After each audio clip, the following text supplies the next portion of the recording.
ሰላም የተወደዳችሁ የስፖርት 365 ዝግጅታችን ነው። የሻምፒየንስ ሊግ ጨዋታዎች ዛሬም ቀጥለው ይደረጋሉ። እጅግ ተጠባቂ ጨዋታዎች አሉ። አርሰናል ወደ ጀርመን ተጉዞ ሊቨርኩሰንን ይገጥማል። ፓሪስ ሳን ዠርማ ከቸልሲ ጋር የሚያደርጉትም ጨዋታ ልክ እንደዚሁ ተጠባቂ ነው። የሪያል ማድሪድና የማንቸስተር ሲቲ ጨዋታ ደግሞ የዕለቱ ትልቅ ጨዋታ ነው።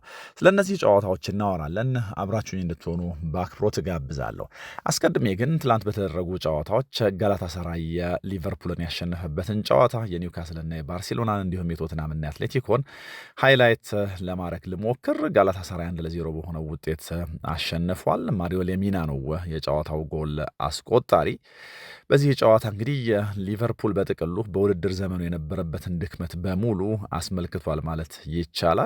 ከመከላከል ጋር የነበረበት ክፍተት፣ እንደዚሁ ደግሞ ያገኛቸውን ድሎች በሚገባ ለመጠቀም ወይ ደግሞ ለተጋጣሚው በመጀመሪያ ሙከራ የጎል ማግባት እድል የመስጠት አይነት ችሮታ እዚህም ጨዋታ ላይ ተመልክተናል። የጋላታሳራይ ፈጣን አጫወት፣ የጋላታሳራይ ኢንቴንሲቲ ለሊቨርፑል በጣም ፈታኝ ነበር። ለነገሩ ወደዚህ ስቴዲየም ሄዶ መጫወት ሜዳ ላይ ጋላታሳራይ በሚሰጠው ፈተና ብቻ ሳይሆን በጥቅሉ ከድጋፍም ጋር ተያይዞ ለተጋጣሚ ቡድኖች አደገኛ የሚባል ነው።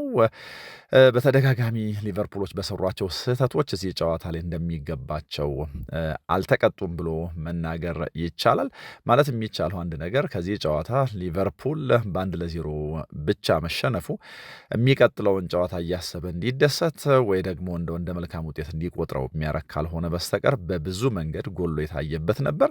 ይሄ ማለት ግን ጋላታሳራዮች ክፍተት አልነበረባቸውም አይደለም። ያው ሲከላከሉ ለስህተት በጣም ቅርብ የሆኑ እንደሆኑ ወይ ደግሞ እንደ እድሎቹን በአግባቡ ለሚጠቀም ቡድን እድል የሚሰጡ መሆናቸውን እዚህ ጨዋታ ላይ ተመልክተናል እና በአንፊልድ ይህን ውጤት የመቀልበስ ትልቅ ኃላፊነት ተጥሎባቸዋል። በጥቅሉ ግን የሊቨርፑል በብዙ የመከላከል አጋጣሚዎች ተጋልጦ መታየት በአርኔ ስሎት በጣም በቶሎ መፈታት ያለበት ይመስላል እና የተጋጣሚ ቡድን የቀጥተኛ ማጥቃት፣ የተጋጣሚ ቡድን ፍጥነትና ኢንቴንሲቲ፣ በጥቅሉ ተሻጋሪ ኳሶቻቸው ሁሉ ለሊቨርፑል ፈተና ሆነው አምሽተዋል እና አማካይ ክፍላቸው ላይ የነበረውንም ችግር በሚገባ ማሻሻል ይኖርባቸዋል። ግብ ጠባቂያቸው ማማርዳሽቪሊ እዚህ ጨዋታ ላይ በ1-0 ውጤት ብቻ ጨዋታው እንዲያልቅ ትልቅ አስተዋጽኦ አበርክቷል። ከሊቨርፑል ጨዋታ ጋር እንግዲህ በተለየ መንገድ ልንል የምንችለው ነገር ይሄ ነው። አርኔ ስሎት የሚቀጥለው ጨዋታ ላይ የተለየ ነገር ይዘው እንደሚመጡ ደጋፊው ይጠብቃል። ያው ከጨዋታው ጋር ተያይዞ መሐመድ ሳላህ በጣም መጥፎ ምሽት ካሳለፉ ጨዋታውንም እንዲጨርሱ ካልተፈቀደላቸው ተጫዋቾች መካከል አንደኛው ነው። ሌላኛው ፍሎሪያን ቪርትስ ነው። ከጉዳት ነው የመጣው። ጉዳት እንግዲህ ያልተጫወተባቸው ጨዋታዎች ውጤት ሊሆን ይችላል። እሱም ቢሆን እዚህ ጨዋታ ላይ ተጽዕኖ ፈጣሪ ሆኖ አልተመለከትነውም እና የእነዚህ ተጫዋቾች በጥሩ ሁኔታ ለመንቀሳቀስ ምናልባት ሊቨርፑልን አግድሎታል ብሎ መናገር ይቻላል። ሌላኛው ከእንግሊዝ ክለቦች የምናነሳው የቶትናምን ጉዳይ ነው። ቶትናም እንግዲህ አሰቃቂ በሆነው ሁኔታ በአትሌቲኮ ማድሪድ ተሸንፏል። ኢጎር ቱዶር የቶትናም አሰልጣኝ ሆኖ በጊዜያዊነት የሚቆዩበት ምንም ምክንያት እንደሌለ ያሳየ ሌላ ጨዋታ ነው። ውሳኔዎቻቸው ሁሉ ስህተት ነበሩ። አንደኛ ወሳኝ ተጫዋቾቻቸውን ወይ ደግሞ አስፈላጊ የሚባሉ ተጫዋቾቻቸውን እዚህ ጨዋታ ላይ ከግብ ጠባቂው ቪካሪዮ ጀምሮ ለምን እንዳሳረፉ ግልጽ አይደለም። ይልቁን ወጣቱን ግብ ጠባቂ አንቶኒን ኪኒስኪን ስፖትላይት ውስጥ ከተውታል እና ደግሞ ለስህተትም ዳርገውታል። ለ3 ጎሎች መቆጠር ምክንያት ሆኖ በ17 ደቂቃዎች ውስጥ በአጠቃላይ ሜዳ ላይ የቆየው ደግሞ 22 ደቂቃ ሆኖ ተቀይሮ ወጥቷል። ተቀይሮ ሲወጣ እንደው እንዳሰልጣኝ እንደ ሰው እንዳዘነ አጋር ሊያጽናኑት እንኳን አለመሞከራቸው የበለጠ አስተችቷቸዋል እና ለብዙዎች ከካሪዮስ የዛ የሻምፒየንስ ሊግ መጥፎ ምሽት አጋጣሚ ጋር ይገናኛል ብለውታል የዚህን ወጣት ቼካዊ ግብ ጠባቂ የትላንትና ቆይታ። በአጠቃላይ እንግዲህ በእነዚህ 17 ደቂቃዎች የተቆጠሩበት 3 ጎሎች ብቻ ሳይሆን እነዚህ 3 ጎሎች የተቆጠሩበት መንገድ ወይ ደግሞ ግብ ጠባቂው የሰራው ስህተት የአሰልጣኙ ከጅምሩ እሱን መምረጥ እና ደግሞ ቀይረው ካስወጡት በኋላ ያሳዩት ሪአክሽን አለመኖር ወይ ደግሞ ተጫዋቹን ለማበረታታት እንደ ቡድን አጋሮቹ ለማጽናናት አለመሞከራቸው በእጅጉ የሚያጠያይቅና የሚያስተች ነው። ኋላ ዦአው ፓሊናና ክርስቲያን ሮሜሮም እንደዚሁ ተጋጭተው ቡድኑ ሌላ ችግር ውስጥ ገብቶ እንደነበረ አይተናል። የቶትናም ችግር እጅግ እየተባባሰ መጥቷል። በሻምፒየንስ ሊጉ እንደዚህ ያለ አስከፊ ሽንፈት ገጥሞታል። እንግዲህ ከተቆጠሩበት 4 ጎሎች በራሱ ተጫዋቾች ስህተት የተቆጠሩ መሆናቸው ደግሞ የበለጠ የቶትናምን ችግር አጉልቶ የሚያሳይ ነው። አሰልጣኙ ግን ከጨዋታ ቀን እቅድ፣ ከተጫዋቾች ምርጫ ከዛ በኋላ ደግሞ ከቅያሪና ከውሳኔዎቻቸውም ጋር ተያይዞ በጣም ብዙ ጥያቄ የሚነሳባቸውና ለምን በዚህ የጊዜያዊ ኃላፊነት እስከዚህ በላይ ይቆያሉ የሚያስብል ነው። ለቶትናም በጣም ከባድ የሚባል ጊዜ ነው እንግዲህ እየመጣ ያለው። ማውሪሲዮ ፖቼቲኖ ደግሞ እንግዲህ እዚህ ቡድን ውስጥ የሚጫወትን አሜሪካዊ ተጫዋች ለማየት ስቴዲየም ውስጥ ነበረና የማውሪሲዮ ፖቼቲኖን ስም እያነሱ ሲያወድሱት ሰምተናል። ጆኒ ካርዶሶን ለማየት ነው ወደዚህ የመጣው። እንግዲህ በቀጣይ የቶትናም አሰልጣኝ ቢሆን ይመኛሉ። ግን በቀጣይ ውድድር ዘመን የቶትናም ትክክለኛ ቦታ የት እንደሆነ እንኳን አልታወቀምና ስለዚህ ጉዳይ እርግጠኛ ሆኖ ምንም ማለት አይቻልም። በጣም በሚያስደነግጥ መንገድ ቶትናም እንግዲህ ጨዋታዎችን የማያሸንፍ እንግዲህ ቱዶር ያደረጋቸውን ጨዋታዎች ሁሉ ተሸንፏል። የተሸነፈበት ማነር ደግሞ የበለጠ የሚያስደነግጥ ነው። እዚህ ላይ ስለ ውሳኔዎቹም እናወራለን። የመጨረሻው የእንግሊዝ ቡድን ምናልባት የምናነሳው ኒውካስል ነው። ትላንትና ማሸነፍ ይገባው ነበር ኒውካስል፣ ግን ደግሞ በጨዋታው የመጨረሻ ምት ባርሴሎና ጎል አስቆጥሮ ላሚን ያማል 96ኛው ደቂቃ ላይ ጎል አስቆጥሮ የሃርቪ ባርነስን የ86ኛው ደቂቃ ጎል አጣፍቷል። በጣም ግሩም ነበረ ኒውካስል የተጫወተው። በብዙ መንገድ ግን ይህንን እድል አልተጠቀመበትም ብሎ እዚህም ጨዋታ ላይ መናገር ይቻላል ኒውካስልን። ምክንያቱ ደግሞ ባርሴሎና እንደዚህ ባለ መንገድ ኮንሰርቫቲቭ ሆኖ እንደዚህ ባለ መንገድ ተዳክሞ ብዙ አይታይም። ሉዊስ ሃል እዚህ ጨዋታ ላይ በጣም አስደናቂ ነበር ላሚን ያማልን ከማቆም አንጻር። ያው የጆኤልተንና የሳንድሮ ቶናሊ በተደጋጋሚ ላሚን ያማል ወደሱ በሮጠና ኳስ ለመያዝ በሞከረ ቁጥር ሁሉ እሱም ማገዝ አንድ ነገር ነው። ግን ደግሞ ለብቻው ላሚን ያማልን ፌስ ባደረገባቸውም አጋጣሚዎች የተሻለው ተጫዋች ነበረ እና ሌሎቹ የባርሴሎና ተጫዋቾች ሜዳ ላይ በቆዩባቸው አጋጣሚዎች ሁሉ ለምሳሌ ሌቫንዶቭስኪ በቲያውና በግዙፉ የኒውካስል ተከላካይ ተውጦ ታይቷል እና የተለየ ነገር ሳይፈጥር ነው ከሜዳ እንዲወጣ ያስገደዱት። ዳንበርና ቲያው ይህንን በማድረግ በጣም የተዋጣላቸው ነበሩ። ራፊኛም ቢሆን የተለየ ነገር ማድረግ ያልቻለበት ጨዋታ ነው። ይሄ ግን በጥቅሉ ኑካምፕም ላይ ይደገማል ብሎ ማሰብ የዋህነት ነውና ኒውካስል እድሉን በተወሰነ መልኩ አልተጠቀመበትም ማለት ይቻላል። ላሳዩት ነገር ግን ትልቅ አክብሮት አለን፣ ምንም ጥርጥር የለውም። ይህንን በማድረግ ራሳቸውን እንዴት ባለ ጥንካሬ እዚህ የሻምፒየንስ ሊግ መድረክ ላይ ለማሳየት እየሞከሩ እንዳለ በደንብ መረዳት በደንብ ማየት እንችላለን። ይህንን ያዝ እናድርግና እንግዲህ ዛሬ የሚደረጉትን ጨዋታዎች እናንሳ። ዛሬ በጉጉት የሚጠበቁ ጨዋታዎች አሉ። ፕሪሚየር ሊጉን የሚመራው አርሰናል በሻምፒየንስ ሊግም እንደዚሁ ግሩም ጉዞ እያደረገ በተለያዩ መለኪያዎች የዚህን የውድድር ዘመን ዋንጫ ማሳካት ይችላል የሚል ቅድሚያ ግምት ተሰጥቶታል። ወደ ጀርመን ተጉዞ ባየር ሌቨርኩሰንን ይገጥማል። ለዚህ ጨዋታ ላይ እንግዲህ እንደ ካይ ሃቨርትዝ እና ሂንካፔ አይነት ተጫዋቾች ትዝታ አላቸው። ሂንካፔ ይሄ ቡድን ሳይሸነፍ ከአሎንሶ ጋር ዋንጫ ሲወስድ የዚህ ቡድን አካል ነበር። ካይ ሃቨርትዝ ደግሞ እግር ኳስን በዚህ ደረጃ በላቀ ደረጃ እንዲጫወት ምክንያት የሆነው መነሻ ክለቡ ነው። ስለዚህ ለመጀመሪያ ጊዜ ወደ ጀርመን ተመልሶ እንደዚህ ባለ መንገድ ሌቨርኩሰንን ይገጥማል እና ይሄ ጨዋታ ከሚጠበቁት መካከል አንደኛው ነው። አርሰናል በሊጉ ካለው ፖዚሽን በሻምፒየንስ ሊጉም ካደረጋቸው ጨዋታዎች መነሻ ሰርፕራይዝ አያደርግም። ያው ተገማች መሆኑ በዛ ላይ ደግሞ የሚገጥሙትና እየገጠሙት ያሉት ቡድኖች የአርሰናልን መንገድ የበለጠ የሚያመቻቹ ጥርጊያውንም የሚያቃኑ ናቸውና እዚህም ጨዋታ ላይ ትልቅ ግምት ተሰጥቶት ነው ወደ ጀርመን የሚሄደው። ባየር ሌቨርኩሰን በእርግጥ መሻሻሎች አሉት። መሻሻሉን በተወሰነ መልኩ ለማንሳት እሞክራለሁ። ግን ደግሞ በጥቅሉ እዚህ 16 ውስጥ ከተገኙ ቡድኖች ሁሉ አርሰናል ምናልባት ሊገጥመው የሚመኘው ቀላሉ ቡድን ሌቨርኩሰን ነው ተብሎ ከጨዋታው በፊት ብዙ ተብሏል፣ ብዙ ተነግሮለታል። ምክንያቱ ደግሞ የሌቨርኩሰን የዚህ የውድድር ዘመን አጠቃላይ ሰሞንኛውን ሳይሆን አጠቃላይ አቋም ፕላስ ደግሞ ወደዚህ መድረክ ወይ ደግሞ ወደዚህ ጨዋታ የመጣበት መንገድ ወይ ደግሞ ጉዞ ነው እንደዚህ ላለው ፕሬዲክሽን ምክንያት የሆነው 86.7 በመቶ በኦፕታ ሱፐር ኮምፒውተር ሲሙሌሽኖች መሰረት በሁለቱ የደርሶ መልስ ጨዋታዎች አርሰናል ያሸንፋል የሚል ግምት አለ። እንግዲህ ኮምፒውተሩ ትክክል ከሆነና አርሰናል የሚያሸንፍ ከሆነ ደግሞ ያው ደጋግመን እንዳልነው ሌላ ሁለት ደካማ ቡድኖች ከሚያደርጉት ጨዋታ በንጽጽር ደካማ ስንል ያሸነፏቸውን ቡድኖች ታሳቢ ካደረግን በተለየ መንገድ እናየዋለን። ግን ደግሞ አርሰናል ሊገጥማቸው ከሚመኛቸው ቡድኖች ተርታ ቢሰለፉ ምናልባት ከሁለቱ ደካማዎች አንዱን ነው የሚገጥመውና ያ ደግሞ ቢሳካና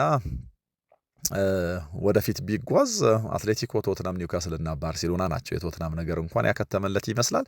የኒውካስልና የባርሴሎና ጉዳይ ሌላ ነው። ከዛ ግን አትሌቲኮ በሰፊ ልዩነት ስላሸነፈ ያው እንግዲህ እዚህ መንገድ ላይ ከሚጠበቁት ቡድኖች አንደኛው ነው እና አርሰናል እንግዲህ ከሌቨርኩሰን ጋር ከሚደረገው ጨዋታ በፊት ኳሱን እንኳን ሳይመታ በእነዚህ የተለያዩ ግምታዊ መረጃዎች መሰረት ከ2006 በኋላ ለመጀመሪያ ጊዜ ፍጻሜ የሚደርስ በት መንገድ ተመቻችቶለታል። ዋንጫውንም የማንሳት ቅድሚያ ገምታለሁ ተብሎ እየተነገረለት ነው እና ይሄንን ኦፖርቹኒቲ እንደ ክለብ ሚኬል አርቴታና አርሰናል ይጠቀሙታሉ የሚለውን እናያለን።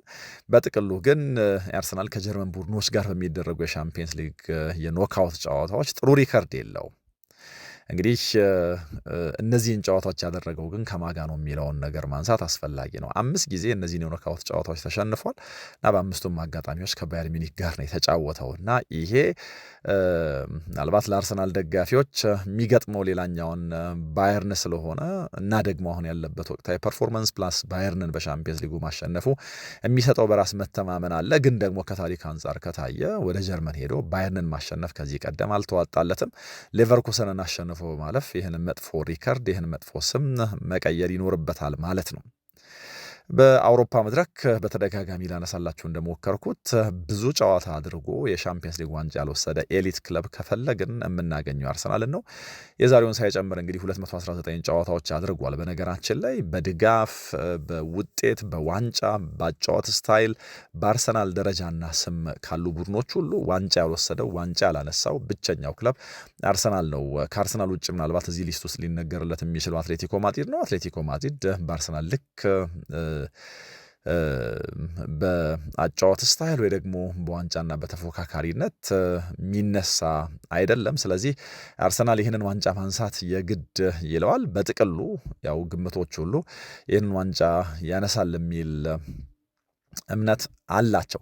እነዚህን ሁለት ቡድኖች በተመለከተ ግን ከዚህ ቀደም እንደዚህ ባለው ምዕራፍ ተገናኝተው አያውቁም። ይልቁን በሻምፒየንስ ሊጉ የምድብ ጨዋታዎች ሁለተኛ ዙር 2001 2002 ላይ ተገናኝተዋል። ጀርመን ላይ ያደረጉትን ጨዋታ 1-1 በሆነ አቻ ውጤት ነው ያጠናቀቁት። ሃይበሪ ላይ ግን አርሰናል 4-1 በሆነ ውጤት አሸንፏል። በጣም ግሩም ሲዝን እያሳለፈ ስለሆነ ይህንን የሚያሸንፋል ተብሎ የታሰበው ለዚህ ነው። በሌቨርኩሰን በኩል ከእንግሊዝ ቡድኖች ጋር ልክ እንደ ባየርን ሁሉ በሚደረጉ ጨዋታዎች ጥሩ ሪከርድ አለው በአውሮፓ መድረክ። የሚያስደንቀው ሌቨርኩሰን እንግዲህ በ5 የኖክአውት አጋጣሚዎች ከእንግሊዝ ቡድኖች ጋር ተጫውቶ በ4ቱ ወደ ቀጣዩ ዙር አልፏል እና ይሄ ምናልባት ለሌቨርኩሰን መነሳሻ ከሆነ በእርግጥ ሚኬል አርቴታ ደጋግሞ እንደሚለው ትላንት ያደረግነው ትላንት ያሳካነው ነገር ያለፈ ነው ወይ ደግሞ ታሪክ አይጫወትም አይነት ነገር ይላል እና ይህን ታሳቢ በማድረግ የከዚህ ቀደም መጥፎ አጋጣሚውን ለመርሳት የሚጫወተውም ሆነ ጥሩ ታሪክ አለኝ ብሎ የሚያስበው የተለየ 180 ደቂቃ ያስፈልጋቸዋል። እውነት ለመናገር ግን በዚህ የውድድር ዘመን አርሰናልን መግጠም በተለይ ደግሞ በሻምፒየንስ ሊጉ ቀላል እንዳልሆነ እናውቃለን። ምክንያቱም ይሄ ቡድን ጎል ሊቆጠርበት ይቅርና ጎል በተቆጠረበት አጋጣሚ እንኳ የተፈጠሩትን ነገሮች ለማየት ወደኋላ ብንሞክር በዚህ የውድድር ዘመን በሻምፒየንስ ሊጉ አርሰናል የተመራ አይመስለኝም። በሻምፒየንስ ሊግ በግሩፕ ፌዝ ባደረጋቸው ጨዋታዎች አርሰናልን የመራ ወይ ደግሞ ጎል ያስቆጠረበት ቡድን የለም እና 62 በመቶ ጨዋታዎችን አሸንፎ 38 በመቶ የሚሆኑትን ደግሞ ባቻ ውጤት አጠናቆ ነው እንግዲህ ይህን የሻምፒየንስ ሊግ የግሩፕ ፌዝ የጨረሰው። የአጠቃላይ ይቅርታ 62 በመቶ ይሄ የመጫወቻ ጊዜውን ታሳቢ ካደረግን በ90 ደቂቃ እንቅስቃሴው ከነዚህ ቡድኖች ጋር ባደረጋቸው ጨዋታዎች በ62 በመቶ አጋጣሚ ወይ ደግሞ 62%ን የነዚህ የመጫወቻ ደቂቃዎች በአሸናፊነት ፖዚሽን የቀሩትን 38% ደቂቃዎች ደግሞ ባቻ ፖዚሽን ነው ጨዋታዎች ያጠናቀቀው እና በአብላጫው ጨዋታዎች ላይ ያለመመራቱ ምን አይነት የማሸነፍ አቅም እየሰጠው እንደከረመ ያሳያል። ስለዚህ ለሌቨርኩሰን እዚህ ጨዋታ ላይ መምራት ብቻውን እንደ ድል ሊቆጠር ይችላል ብለው የሚያስቡ ሰዎች አሉ። እንዳልኳችሁ በአብላጫው ጊዜ ከተጫወተባቸው ደቂቃዎች ለምሳሌ እንዳልኩት የምናሰላው 90 ደቂቃውን ቢሆን ከ90 ደቂቃ ለ62 በመቶ የጨዋታው ጊዜ መሪ ሆኖ ነው አርሰናል የሚሰነበተው። 38 በመቶውን ደግሞ ባቻ ማለት ነው፣ ወይ ደግሞ ምናልባት ጎል ያልተቆጠረበት 0-0 የሆኑበት አጋጣሚ ማለት ነው ከ90 ደቂቃ። ለዚህ መምራት ብቻውን እንደ ስኬት ሊቆጠር ይችላል የሚሉ ሰዎች ይህንን ታሳቢ በማድረግ ነው ነገሩን የሚያነሱት። በእርግጥ ሌቨርኩሰን አሁን ጥሩ ፎርም ላይ ነው ያለው ብሎ በተወሰነ መልኩ መናገር ይቻላል። መነቃቃቶች አሉት። 2026ን በጥሩ መንገድ አልጀመረም። እያንዳንዱን ጨዋታ ተሸንፎ ነበር የመጀመሪያ 3 ጨዋታዎቹን ሁሉ። ከዛ በኋላ ግን መሻሻሎች አሉት እና ካለፉት 12 ጨዋታዎቻቸው በሁሉም ውድድር አንዱን ብቻ ነው የተሸነፉት። የፕሌኦፍ ጨዋታቸውን አሸንፈው ነው ወደዚህ የመጡት። እንግዲህ በ2023-24 በጣም በግሩም ሁኔታ የቡንደስሊጋውን ዋንጫ ያነሳው ቡድን አሁን የቶፕ 4 ቦታ ለማግኘት ይጫወታል። እንደዚሁ በዲኤፍቢ ፖካልም ረዥም ጉዞ የማድረግ እቅድ ይዞ ነው የሚጫወተው። ጥሩ የመከላከል ቁጥሮች አሉት ባለፉት ጥቂት አጋጣሚዎች እና አሁን ቅድም ባነሳናቸው ካለፉት 12 ጨዋታዎች አንዱን ብቻ ነው የተሸነፈው ካልኩት አጋጣሚ እንግዲህ ሌቨርኩሰን ጎል ኮንሲድ ያደረገው በ7ቱ ብቻ ነው። 7 ጎሎች ተቆጥረውበታል። በሌሎች 7 አጋጣሚዎች ደግሞ ክሊንሺት መጠበቅ ችሏል። 7 ጎሎች ተቆጥረውበታል። በ7ቱ ጨዋታዎች ክሊንሺት መጠበቅ ችሏል። እንግዲህ እንደ ኤድሞንድ ታፕሶባና ሮበርት አንድሪች አይነት ከዛ ዋንጫ አሸናፊ ቡድን ውስጥ ያሉ ባለልምድ ተጫዋቾች አሉ። ወጣቱ የሊቨርፑል ተከላካይ ጃሬል ኳንሳ በጥሩ ሁኔታ እዚህ ቡድን ውስጥ ተላምዷል። በቡንደስሊጋውን በነገራችን ላይ በሊጉ መሪ ባየር ሚዩኒክ እና በቦሩሲያ ዶርትሙንድ ብቻ ነው በገባባቸው ጎል የሚበለጡት እና ብዙ ጎል ካልተቆጠረባቸው ቡድኖች ተርታ የሚሰለፍ ነው። ስለዚህ ከሚዩኒክ እና ከዶርትሙንድ ቀጥሎ ጥቂት ጎል የተቆጠረበትን ቡድን ነው። ትልቁ ችግራቸው ጎል ማስቆጠር ነው። አይምሬ መሆን አልቻሉም። በእርግጥ እንደ ፓትሪክ ሺክ አይነት ተጫዋቻቸው 4 ጎል አስቆጥሯል። በሻምፒየንስ ሊጉ በዚህ ውድድር ዘመን በአጠቃላይ በሁሉም ውድድሮች 13 ጎሎች አስቆጥሯል። አሌያንድሮ ግሪማልዶ አሁንም የዚህ ቡድን አካል ነው። 12 ጎሎች አሉት። 5ቱ ከቀጥተኛ ቅጣት ምት የተቆጠሩ ናቸው። እንደ ኢብራሂም ማዛና ማሌክ ቲልማን አይነት ተጫዋቾችም እንደዚሁ ከክርስቲያን ኮፋኔ ጋር ተስፋ የሚደረግባቸው ናቸው። ግን ደግሞ በጣም ትልቅ ተራራ ነው ከፊታቸው ያለው። ከዚህ ጨዋታ አስቀድሞ ለሚኬል አርቴታ ቡድን በጣም መልካሙ ነገር በጉዳት ያለፉት ጨዋታዎች ላይ ያልነበሩ እንደ ዊሊያም ሳሊባ አይነት ተጫዋቾች ተመልሰዋል። የዴክለር ራይስ እዚህ ጨዋታ ላይ መሰለፍም ነገር እርግጥ ነው። በእርግጥ የቤን ዋይትና የማርቲን ኦዴጋርድ ጉዳይ በተወሰነ መልኩ ማስታመም የሚፈልግ ነው። ከዛ በተረፈ ግን በኤፍኤ ካፕ ጨዋታቸው ማንስፊልድን ሲገጥሙ ጉዳት ገጥሟቸው የወጡት ትሮሳርድና ካላፊዮሪም ወደዚህ ጨዋታ ተመልሰዋል። ከጨዋታው በፊት ጋዜጣዊ መግለጫ ሲሰጥ ያየነው ካይ ሃቨርትዝ ወደ ሌቨርኩሰን በመመለሱ ያለውን ደስታና ስሜት ገልጾ ጉዳቱ ብዙ እንዳስተማረው እና የቡድን አጋሮቹን ለመርዳት ከምንጊዜውም በላይ እንደተነሳሳ ተናግሯል እና የበለጠ በጉዳት ከቡድን የራቀባቸው ጊዜያቶች የተሻለ ነገር ለዚህ ቡድን ለማበርከት እንዲነሳሳና እንዲራብ ስለማድረጉ ተናግሯል። እንግዲህ ይሄ ጨዋታ በትልቁ ከሚጠበቁት መካከል አንደኛው ነው። ዋነኛው ጨዋታ ግን በሪያል ማድሪድ እና በማንቸስተር ሲቲ መካከል ነው የሚደረገው። እነዚህ ቡድኖች ኖክአውት ላይ መገናኘት ልማዳቸው አድርገውታል። ከዚህ ጨዋታ የማሸነፍ ቅድሚያ ግምቱ የማንቸስተር ሲቲ ይሆናል። 45.5 በመቶ ማንቸስተር ሲቲ ያሸንፋል ይላል የኦፕታ ሱፐር ኮምፒውተር ግምት። 29 በመቶ የሚሆነውን ደግሞ ሪያል ማድሪድ ያሸንፋል የሚል እምነት አለ። ከሁለቱ ቡድኖች ጨዋታዎች ጋር ተያይዞ ምናልባት ልናነሳው የሚገባን አንድ ቁጥር ካለ ግን ባየር ሚኒክ 8 ጊዜ፣ ዩቬንቱስ 7 ጊዜ ብቻ ነው የበለጠ ሪያል ማድሪድን ያሸነፉት ከማንቸስተር ሲቲ።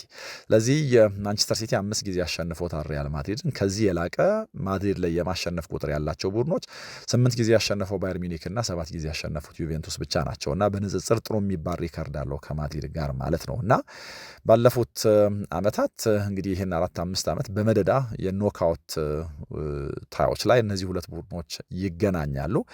ሁለቱም በየሊጋቸው ሁለተኛ ደረጃ ላይ ነው የተቀመጡት። ባለፈው የውድድር ዘመን ሪያል ማድሪድ እንደዚህ ሪያል ማድሪድ እና ማንቸስተር ሲቲ በተገናኙበት አጋጣሚ ማንቸስተር ሲቲን ከውድድር አስወጥቶታል። ስለዚህ ማንቸስተር ሲቲ ደግሞ በተራው ይህንን ለማድረግ የተሻለ ፖዚሽን ላይ ይመስላል ከሪያል ማድሪድ የዚህ የውድድር ዘመን የደከመ ፐርፎርማንስ እና ጉዳት አንጻር።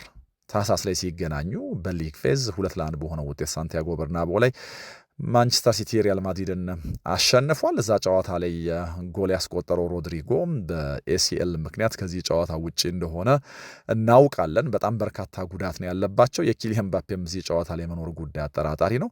የባለፈው ዓመት የፕሌኦፍ ጨዋታቸው ላይ 4 ጊዜ ጎል አስቆጥሮባቸዋል ማንቸስተር ሲቲዎች ላይ እና እንዳልኩት እዚህ ጨዋታ ላይ መድረስ እድሉ በጣም ዝቅ ያለ ነው። 3 ተከታታይ ማድሪድ ጨዋታዎችንም በጉልበት ምክንያት ማድረግ አልቻለም።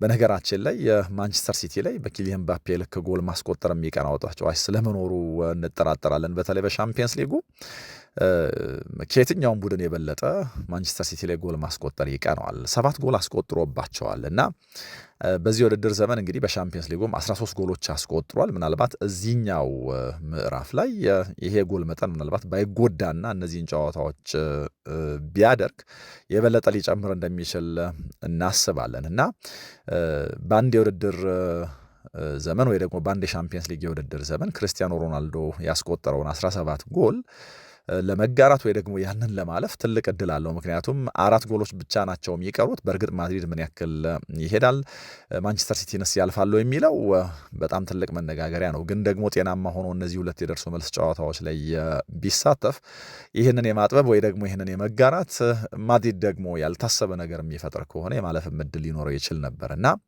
ማንቸስተር ሲቲ ላይ የሚያስቆጥረውን የጎል መጠን የሚጨምርበት አጋጣሚ በጉዳት ምክንያት ላይኖር እንደሚችል ነው ልናወራ የምንችለው። ሌላው የቪኒሺየስ ጁኒየር ጉዳይ ነው። በጣም በትልቁ የሚጠበቀው እንግዲህ ብዙ ትልልቅ ተጫዋቾች ወይ ደግሞ እንደው ማድሪድ ይህንን ጨዋታ ያሸንፉልኛል ብሎ የሚያስባቸው ተጫዋቾች ባለመኖራቸው ቪኒሺየስ ጁኒየር ትልቅ ኃላፊነት ተጥሎበት ነው ይህንን ጨዋታ የሚያደርገው። በእርግጥ በሻምፒየንስ ሊግ በጣም ግሩም ቁጥር ካላቸው ተጫዋቾች አንደኛው ነው ቪኒ ጁኒየር።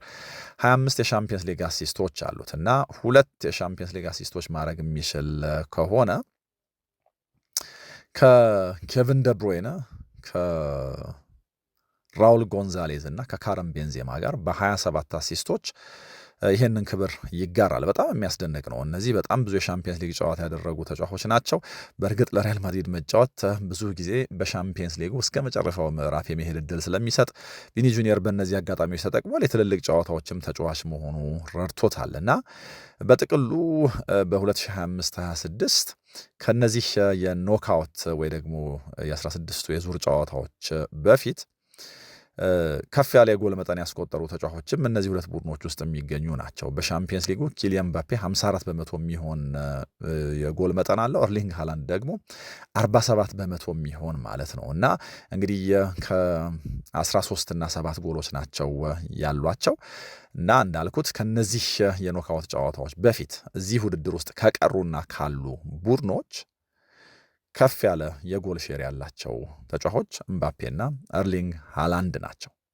ለነገሩ የኤርሊንግ ብራውት ሃላንድ ጉዳይ ከሻምፒየንስ ሊግ ጋር እንደዚሁ በተለየ መንገድ የሚነሳ ነው። በ2019-20 የሃላንድ የመጀመሪያ የሻምፒየንስ ሊግ ካምፔን ነው። ሻምፒየንስ ሊግን ሀብሎ የጀመረበት ጊዜ ነው። ከዛ በኋላ ጀምሮ ያሉትን ቁጥሮች ካየን ከሃላንድ የበለጠ የጎል ኢንቮልቭመንት ያላቸው ተጫዋቾች 4 ብቻ ናቸው። እነዚህ 4 ተጫዋቾች ማንቸስተር ሲቲ፣ ሪያል ማድሪድ ወይ ደግሞ ባርሴሎና ውስጥ ነው ያሉት። እንግዲህ ማድሪድ ምባፔ ያለው 71 ጎሎች ያሉት፣ ቪኒሺየስ 55፣ ኤርሊንግ ሃላንድ ደግሞ 61 ማለት ነው እና የሻምፒየንስ ሊግ ጎል ፕላስ ኢንቮልቭመንት ወይ ደግሞ ጎል ፕላስ አሲስት ማለት ነው፣ ይቅርታ 50 ጎል ሲደመር ተጨማሪ የጎል መጠን ማለት ነው ወይ ደግሞ አሲስቶች ማለት ነው። ስለዚህ 50 እና ከዛ በላይ የጎል ኢንቮልቭመንት ያላቸው ተጫዋቾች እነዚህ ናቸው። ሃላንድ የመጀመሪያ የሻምፒየንስ ሊግ ጨዋታውን ካደረገበት የ2019-20 ውድድር ዘመን ጀምሮ ምባፔ 71 ጎሎች ላይ ኢንቮልቭ አድርጓል። ቪኒሺየስ ጁኒየር 55 ጎሎች ላይ፣ ሃላንድ ደግሞ 61 ጎሎች ላይ ኢንቮልቭ አድርጓል። ሌቫንዶቭስኪ 63 ጎሎች ላይ ኢንቮልቭ አድርጓል እና ይሄ በጣም የሚያስደንቅ ግስጋሴ ነው። ለነገሩ እነዚህ ተጫዋቾች በሻምፒየንስ ሊግ በሮናልዶ ከዛም በኋላ በሜሲ የተያዙትን ክብረ ወሰኖች የመስበር እድላቸው ከፍ ያለ ነው። ሌቫንዶቭስኪ በመጠኑ የመውረድ ምልክቶች ታይተውበታል። ከዚህ በኋላ በአውሮፓ በሻምፒየንስ ሊግ የሚጫወት ክለብ ውስጥ ለምን ያክል ጊዜ ይቆያል የሚለው ጥያቄ ነው። ግን ደግሞ በመጣበት መንገድ ብዙ ክብረ ወሰን መስበር የሚችል ይመስል ነበር። ሌላ ምናልባት ከነዚህ ቡድኖች ጋር አያይዘን የምናነሳው ቁጥር የ2022ቱን ፍጻሜ ከሊቨርፑል ጋር የተደረገውን ጨምረን የማድሪዱ ግብ ጠባቂ ቲቦ ኩርቱዋ ከተመቱበት 53.2 ወይ ደግሞ በኤክስፔክትድ ጎልስ መለኪያ ኢላማቸውን ጠብቀው ከተሞከሩበት 53.2 ሙከራዎች 39 ጎል ብቻ ላይ የተቆጠረበትና 14.2 ጎል ሊሆኑ የሚችሉ ኳሶችን አድኗል። ይሄ በጣም የሚያስደንቅ ቁጥር ነው። ይሄ ፖዚቲቭ ዲፍረንሻል ምናልባት ከሌሎች ግብ ጠባቂዎች ጋር ሲነጻጸር ከፍተኛው ቁጥር ያደርገዋል እና የተመቱበት 53.2 ኢላማቸውን የጠበቁ ሙከራዎች ናቸው። እንዳልኩት 39 ብቻ ነው የተቆጠረበት፣ 14ቱን አክሽፏል እና ይሄ ከዚህም ጨዋታ ፊት በተለየ መንገድ ሊነሳ የሚችለው ቁጥር ነው። ግን ደግሞ ምናልባት ማንቸስተር ሲቲ እና ጓርዲዮላ ደግሞ ቁጥር አንስተው የሚኩራሩበት ነገር ካለ በሻምፒየንስ ሊግ የኖካውት ጨዋታ ከሪያል ማድሪድ ጋር ከሜዳው ውጪ ተጫውቶ ክሊንሺት ጠብቆ የመጣ ምናልባት የመጨረሻው ቡድን የጓርዲዮላው ባርሴሎና ነው 2-0 ያሸነፈበት የኤፕሪል 2011 ጨዋታ ማለት ነው። ከዛ በኋላ ይሄ የሪያል ማድሪድ ቡድን በሜዳው ባደረጋቸው ጨዋታዎች በመደዳ 39 ጎሎች አስቆጥሯል። እንግዲህ በአማካይ 2.2 ጎሎች ማለት ነው በ86 አጋጣሚዎች ማለት ነው እና ስለዚህ ይሄ ሪያል ማድሪድን የተለየ ያደርገዋል። በ39 የሜዳው ጨዋታዎች በመደዳ 2.2 ጎሎች በጥቅሉ 86 ጎሎች ማለት ነው እና ያለማቋረጥ ጎል የሚያስቆጥር መሆኑን ከዛ የ2011 የሚያዝያ የባርሴሎና እና የሪያል ማድሪድ ጨዋታ በኋላ ጓርዲዮላ 2-0 አሸንፈው ይህንን ቡድን ከበርናቦ ከተመለሰ በኋላ በርናቦ ላይ ጎል ሳይቆጠርበት የሚወጣ ቡድን የለም። 86 በጣም ብዙ ጎል ነው። 2.2 በአማካይ በየጨዋታውም በጣም የሚያስደንቅ ቁጥር ነው።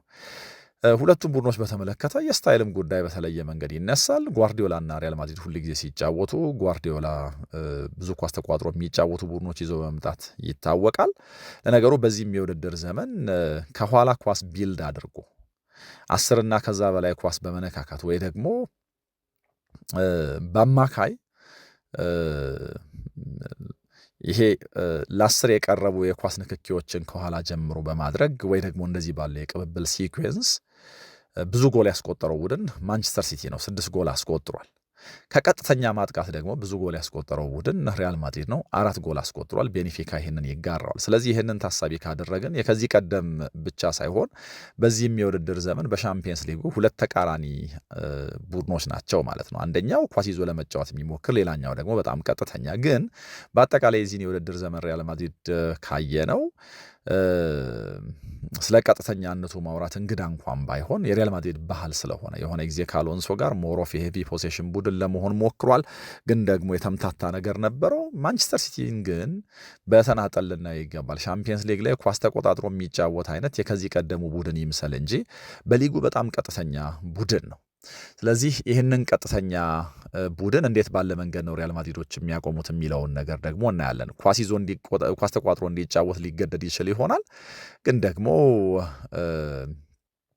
ቀጥተኛ ማጥቃቱ፣ በቀጥተኛ መንገድ መጫወቱ ያለ ጥርጥር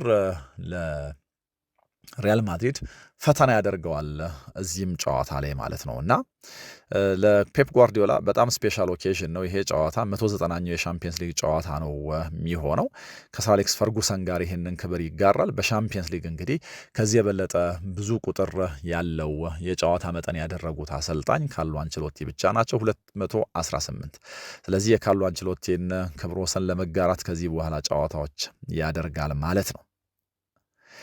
ከዛ በተረፈ ግን እነዚህም ቡድኖች በተመለከተ ሌሎች ልናነሳቸው የሚገባን ጉዳዮች ካሉ ግምታዊ ጉዳዮች፣ ስታይልና ሌሎች መሰረታዊ ነገሮች ናቸው። በተደጋጋሚ እንደሚገናኙ ቡድኖች እነዚህን ጉዳዮች ማንሳት በጣም አስፈላጊ ነው። ያው በሀገር ውስጥ ሊግ ሁለቱም ስትራግል እያደረጉ መሆናቸው ያመሳስላቸዋል። የተወሰኑ ግን ቅድም ያልናቸው ቁጥሮች ላይ ሀሳቦችን ጨምር። ለምሳሌ የቪኒ ጁኒየርን ጉዳይ ሪያል ማድሪድ ውስጥ እንግዲህ በጣም የሚጠበቀው እሱ ነው ብለናል። በሻምፒየንስ ሊግ ሁል ጊዜም ትልልቅ ነገሮችን ማድረግ የሚችል ስለሆነ በትልልቅ መድረኮች፣ ከዛ ባለፈ የትልልቅ ጨዋታዎች ተጫዋች ስለሆነ ማለት ነው።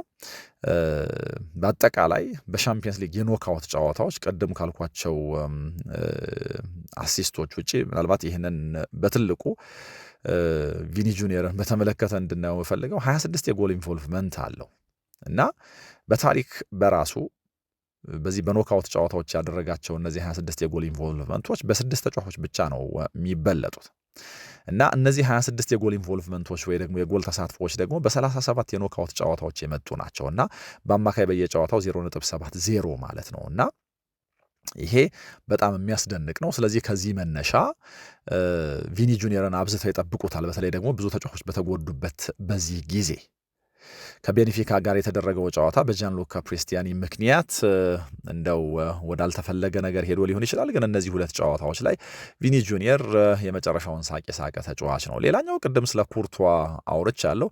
ዶናሩማንም ማንሳት ያስፈልጋል። ልክ እንደ ቪኒ ጁኒየር ሁሉ የትልልቅ ጨዋታዎች ተጫዋች ነው። እንደዚህ ያሉ ትልልቅ ጨዋታዎች ደግሞ በትንሽ ማሪጅኖች ነው የሚወሰኑት እና እነዚህን ማሪጅኖች ደግሞ ከማጥበብ አንጻር ሁለቱ ግብ ጠባቂዎች ያላቸው ድርሻ በጣም የሚያስደንቅ ነው። ሁለቱም በጣም ግዙፍ ግብ ጠባቂዎች ማለት ነው እና የሁለት ጊዜ ሻምፒየንስ ሊግ አሸናፊ ነው ኩርቷ።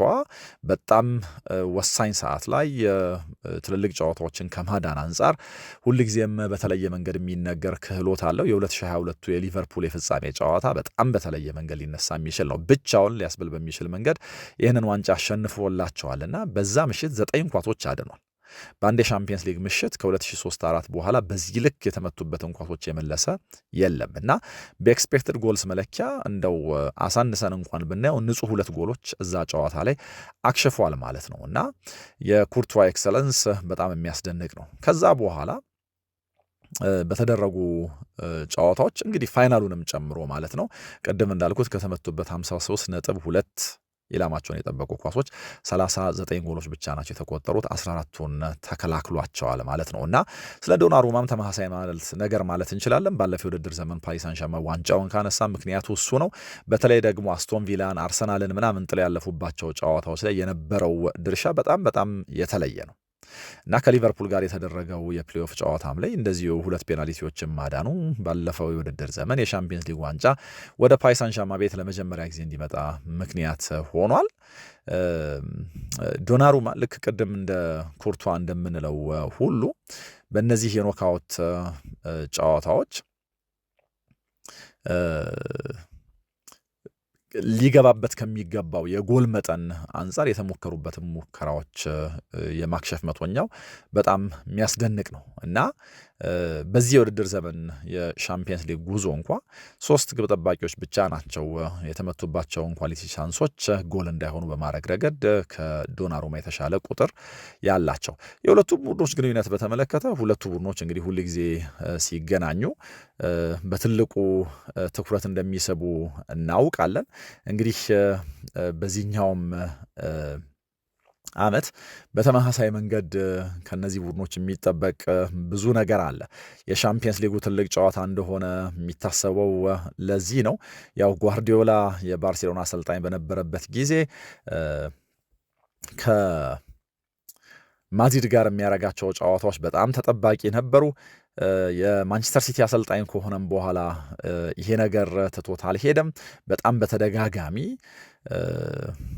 ሪያል ማድሪድን የመግጠም ፈተና ውስጥ ገብቷል። እንግዲህ ሁለቱ ቡድኖች በተገናኙባቸው አጋጣሚዎች እንግዲህ 5-5 ጊዜ ተሸናንፈው በአምስቱ ደግሞ አቻ ወጥተዋል እና ይሄንን ማን አልፎት ይሄዳል፣ በዚህኛው ማን ይሳካለታል የሚለው በጣም በትልቁ መነጋገሪያ የሚሆን ጉዳይ ነው። እንግዲህ ቪኒ ጁኒየር እንዳልኩት በጣም ትልቅ ኃላፊነት የተጣለበት ተጫዋች ነው። ባለፉት የውድድር ዓመታት ቢሆን የሁለቱ አሸናፊ ረዥም ርቀት እንደሚሄድ ዋንጫውንም እንደሚያነሳ ማሰብ እንችላለን። በአውሮፓ ሻምፒየንስ ሊግ ትልልቅ ምሽቶች እንግዲህ እንደዚህ ያሉ ነገሮች ይጠበቃሉ እና ለአምስተኛ ተከታታይ ጊዜ ይመስለኛል እነዚህ ሁለት ቡድኖች እንግዲህ እንደዚህ ባለው መድረክ ላይ የሚገናኙት ወይ ደግሞ እንደዚህ ያለውን ፈተና ፌስ የሚያደርጉትና ከሁለቱ እንደከዚህ ቀደሙ የሚያሸንፈው ቡድን ምናልባት ረዥም ርቀት አይሄድ ይሆናል። ግን ደግሞ የዚህ ውድድር ዘመን የሻምፒየንስ ሊግ ፉክክር ላይ የተለየ መልክ ያለው ጨዋታ እንደሚሆን ጥርጥር የለውም።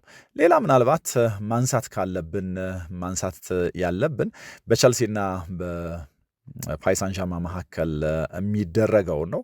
እነዚህም ሁለት ቡድኖች በሻምፒየንስ ሊግ የመገናኘት የበዛ ልማድ አላቸው እና በእርግጥ በዓለም የክለቦች ሻምፒዮና ላይ የሁለቱ ቡድኖች ተገናኝተው ቸልሲ አሸንፏል። ባለፈው የውድድር ዘመን ሻምፒዮን ፓሪስ ሳን ዠርማን ቸልሲን በዓለም የክለቦች ዋንጫ ሲያገኝ ግን በጣም በብዙ ፋቲግ ነበረበት እና አሁን ይህንን ለመበቀል የሚያስችል ወቅታዊ ብቃት ላይ ነው ብለው ብዙዎች አያምኑም። ግን ደግሞ የኦፕታ ሱፐር ኮምፒውተር የበለጠ የማሸነፍ ቅድሚያ ግምት ፓሪስ ሳን ዠርማን የሰጠው። ፓሪስ ሳን ዠርማን ባለፉት ሁለት የኖካውት ጨዋታዎች በእነዚህ ሁለት ቡድኖች መካከል ሲደረግ አሸናፊው ቡድን ነበር። 49.2% ይህንንም ጨዋታ ያሸንፋል የሚል ቅድሚያ ግምት ተሰጥቶታል። ቸልሲ ከፓሪስ ሳን ዠርማን ጋር በጥቅሉ ያደረጋቸውን 8 የሻምፒየንስ ሊግ ጨዋታዎች ከ8 የሻምፒየንስ ሊግ ጨዋታዎች በ3ቱ ተሸንፏል። ከዚህ የበለጠ እንግዲህ የተሸነፈው ከባየር ሚኒክ እና ከባርሴሎና ጋር ባደረጋቸው ጨዋታዎች በ4 አጋጣሚዎች ተሸንፎ ነው እና ለፓሪስ ሳን ዠርማን ብዙ እጁን ይሰጣል ማለት ነው፣ በታሪክ እንደምናየው ማለት ነው። እና የእንግሊዝ ክለቦች በተሳተፉባቸው የኖክአውት ጨዋታዎች ፓሪስ ሳን ዠርማን ባለፉት 3 አጋጣሚዎች ሁሉ አልፏል እና ይህንን ከባለፈው የውድድር ዘመን ጋር አሶሼት ልናደርገው እንችላለን። ሊቨርፑል፣ አስቶን ቪላ እና አርሰናልን ጥሎ በማለፉ ማለት ነው። ይህንን በተለየ መንገድ ልናነሳው እንችላለን። በሊግ በጣም ብዙ ፈተናዎች አሉበት። በሻምፒየንስ ሊግ እንግዲህ ወደዚህ ዙር ለማለፍ የገጠመውን እና ያሸነፈውን ሞናኮ በሊጉ ገጥሞት 3-1 ተሸንፏል። በእርግጥ ብዙ ጉዳቶች አሉበት። የሉዊስ ኤንሪኬ ቡድን በ2 ዓመት ውስጥ በተከታታይ የሜዳ ላይ ጨዋታዎች ለመጀመሪያ ጊዜ ነው ሳያሸንፍም በዚህ ውድድር ዘመን የቀረው እና በጣም ብዙ ጥያቄ የሚነሳበት ቡድን ነው። እንግዲህ እዚህኛው ምዕራፍ ላይ ይነቃል ወይ አናውቅም። ባለፈው የውድድር ዘመን ሁለተኛው ምዕራፍ ላይ ነው ነቅቶ ድንገት አደገኛ ቡድን የሆነው ኦስማን ዴምቤሌም ለባለንዶር አሸናፊነት የበቃው። በተደጋጋሚ ግን ከእንግሊዝ ቡድኖች ጋር የሚያደርጋቸው ጨዋታዎች ያለው ሪከርድ በተለየ መንገድ አስገምቶታል። ከባለፈው የውድድር ዓመት ጋር የሚመሳሰልም ነገር አለው። በዚህ ውድድር ዘመን እንግዲህ ባለፈው ብሬስትን ነበር የገጠመው። በድምር ውጤት 10-0 አሸንፎ ነው እንግዲህ ረዥም ጉዞ ማድረግ የቻለው። በዚህኛውም ሞናኮን እንደዚሁ በፕሌይኦፍ እንዲገጥም ሆኗል። 11ኛ ነው በሊግ ፌዙ ግን ያጠናቀቀው ካምናው በመጠኑ አሻሽሎ ማለት ነው። አሁንም ልክ እንደ ባለፈው ዓመት ሁሉ 3 የእንግሊዝ ቡድኖችን ሊገጥም ይችላል እና ምናልባት ሊቨርፑልና ማንቸስተር ሲቲን ኳርተር ፋይናል እና ሴሚ ፋይናል ላይ ሊገጥም ይችላል። ከዛም በኋላ ሌላ የእንግሊዝ ቡድን ይገጥመዋል እና ይሄ የፓሪስ ሳን ዠርማን መንገድ እንደዚህ ባለ ደካማ አቋም የሚሄድ ከሆነ ከባድ የሚያደርገው ወይ ደግሞ ረዥም ጉዞ እንዳይሄድ ሊያደርግ የሚችለው ነገር ነው። ረዥም ጉዞ የሚሄድ ከሆነ ግን እነዚህም ቡድኖች ማሸነፍ ይኖርበታል።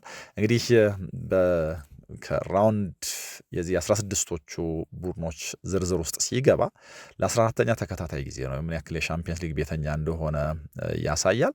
ከነዚህ 14 አጋጣሚዎች በ3ቱ ቸልሲን ገጥሟል እና በአብላጫው ቸልሲን ጥሎት ቅድም እንዳልኩት አልፏል።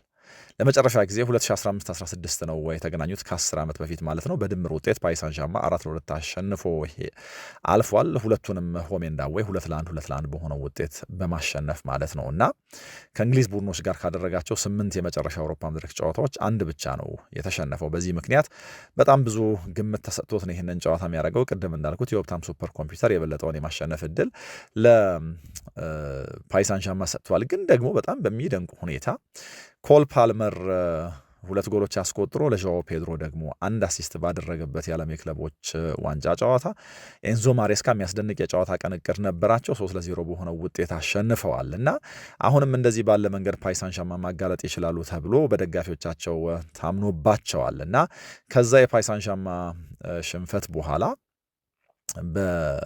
እንደዚህ ያለ ምዕራፍ ያገኟቸውን ወይ ደግሞ በአውሮፓ መድረክ ያገኟቸውን የፈረንሳይ ክለቦች ሁሉ በ6 አጋጣሚዎች አሸንፈዋል። ይሄ እንግዲህ የቸልሲ ደጋፊዎች ከፈረንሳይ ቡድኖች ጋር ታሪካቸውን መቀየራቸውን የሚያሳይ ነው። በኤፍኤ ካፑ እንደዚህ ወደ ቀጣዩ ዙር አልፈዋል እና እዛ የኤፍኤ ካፕ ጨዋታ ላይ ከተጠባባቂ ወንበር ተነስቶ አስደናቂ ግስጋሴውን የቀጠለው ዣኦ ፔድሮ ለፓሪስ ሳን ዠርማን የተከላካይ መስመር ፈተና ይሆናል ተብሎ ታስቧል። አሰልጣኝ ሮሴኒየር ከመጣ በኋላ 38 ጎሎች አስቆጥሯል እንደ ቡድን ቸልሲ በ15 ጨዋታዎች በሁሉም ውድድሮች 39 ባስቆጠረው አርሰናል ብቻ ነው የሚበለጠው እና በጣም በጥሩ ሁኔታ ጎሎች እያስቆጠረ ነው የሚገኘው። የ41 ዓመቱ አሰልጣኝ እንደዚህ ባለ የኖክአውት ፌዝ የመጀመሪያ ጨዋታውን ሲያደርግ 16ኛ አሰልጣኝ ነው። ከዚህ በፊት ካሰለጠኑት 15 አሰልጣኞች ራልፍ ራኒክ ብቻ ነው ባለድል የሆነው እና ምናልባት ይሄ ልምድ አልባ መሆን እዚህ ቦታ ላይ ምን እንደሚፈጥር እናያለን። በጥቅሉ ግን በእነዚህ ሁለት ቡድኖች መካከል የሚደረግም ጨዋታ በጣም በትልቁ የሚጠበቅ የሚያጓጓ አጋጣሚም ጭምር ነው። ማን ወደ ቀጣዩ ዙር ያልፋል የሚለውን እናያለን። የሻምፒየንስ ሊጉን ጨዋታዎች ተከትለን ደግሞ እነዚህ ቁጥራዊ ግምቶች በምን ያክል ልክ ትክክል ሆኑ፣ ማን የተሻለ ነበር፣ ማንስ ደካማ ነበር የሚለውን ነገር እናነሳለን። እናንተ ከጨዋታዎቹ በፊት የሚሰማችሁን ሀሳብ ልታጋሩኝ ትችላላችሁ። አብራችሁኝ ስለነበራችሁ ምስጋና የላቀ ነው። ሰላም።